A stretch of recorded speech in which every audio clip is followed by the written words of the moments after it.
Set, ready for racing.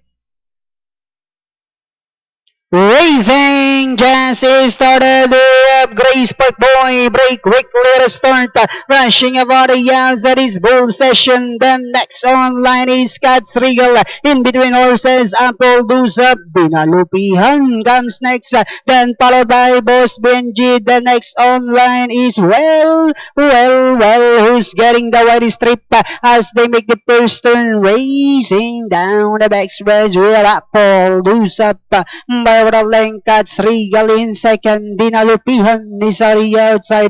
Bull Session is down in fourth, and in fifth, Boss Benji. Now rushing about the outside. In between horses comes Director's Way, while Grace Park Boy now racing in last.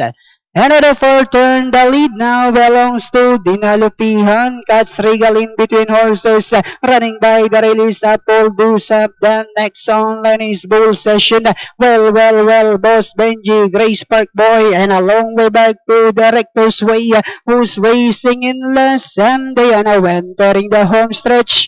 We have Dinalupihan by about 2 lengths, and in second is Apple Deuce up. Cats Regal is on the outside. Bull Session, last 75 meters. The curtain closer belongs to Dinalupihan. Second, Apple Deuce up, Cats Regal, Bull Session, Grace Park Boy, Boss Benji, Director's Way.